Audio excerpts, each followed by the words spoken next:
Welcome, everyone. I'm here with Candace. Candace, welcome.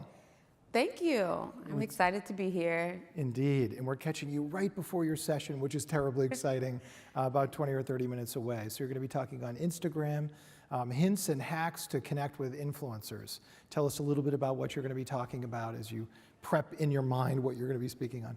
Awesome. So on Instagram, it's really important to engage with your audience and be extremely authentic. And a lot of brands think that maybe they don't need to be as personable with their audience. So really what I'm teaching about is how to better engage with your audience, to have a better reach, as well as making sure that you're putting the right types of content in front of your audience. So tell us how you think Instagram is going to evolve. Of course, you see our conference is all about evolving this year, and we're honored to have you. Thank you very much for making it to CMC this year. But what's going to change? How do we evolve with Instagram particularly? I think Instagram as a platform is going to evolve with culture. So as we have seen Instagram adapt like live video when we saw Periscope come out, and then it adapted to even including video back, when they released videos after like Vine was really popular. So I think Instagram is going to continue to evolve with culture, particularly because so many millennials and Gen Zers use Instagram. And I think they're going to involve a lot more of the influencers in the process of developing their technology. And I think that's why they're kind of at the forefront of what they're doing. Terrific.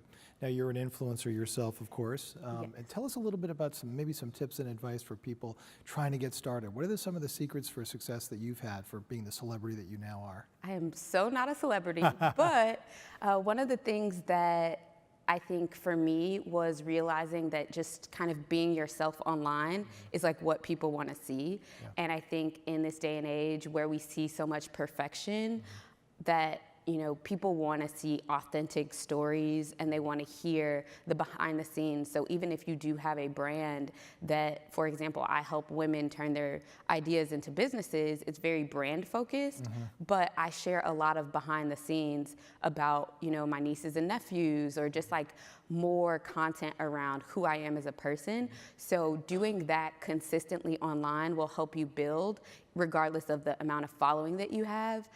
It's really about monetizing and building trust. And you don't need a ridiculous amount of followers in order to monetize your brand. You just build trust, and then the people that are following you will actually be willing to spend their money with you. Help me understand a day in the life of Candace in terms of Instagram. How much time and energy and effort are you putting into it?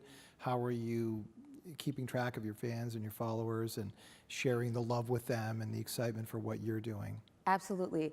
So a day in the life of Instagram, I typically set aside like one day a week where I'll plan out my content on Planoly, which is an app that basically helps you schedule your content, and it'll save like hashtags.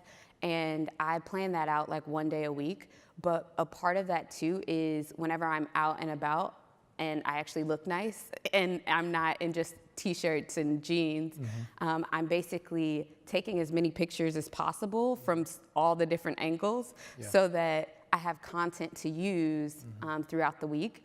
And then I would say from an engagement perspective, on a day-to-day, I'm making sure that if I'm doing anything in my Instagram stories, I'm making sure I'm capturing it and kind of sharing the behind the scenes. So as I go throughout my day, I'll tell my audience, like, this is what I've got planned for the day or the week, and I'll kind of keep them a part of my life so that they can expect to like follow the journey. I see.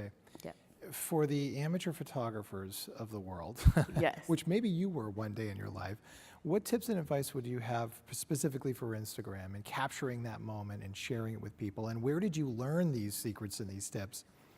That's interesting. I think, honestly, when it comes to photography, I'm not like an amazing photographer. I take literally all of my photos on my iPhone, but I made sure that I got like iPhone 7 Plus, which is like the I think that's the first version that they allowed you to have portrait mode. So just making sure that you have a quality camera, and honestly, lighting is everything. And so I have learned just from, I guess, taking a ton of pictures and figuring out what works and what doesn't, just making sure that you're positioning yourself in front of lights. And oftentimes, like, natural lighting is the best lighting. So you just kind of have to try it out. But some of the tips are literally just, people like to see, like, faces. They like to see, you know, let's say if I go to Starbucks and, you know, if I just took a picture of my Starbucks cup and said, oh, I love Starbucks, it may get some likes, but if I put that Starbucks next to my face and take a selfie, then it's gonna get a lot more engagement because people see a human face, so. Right. I know you need to leave pretty soon, Yes. but I could ask you questions all day, just so you know.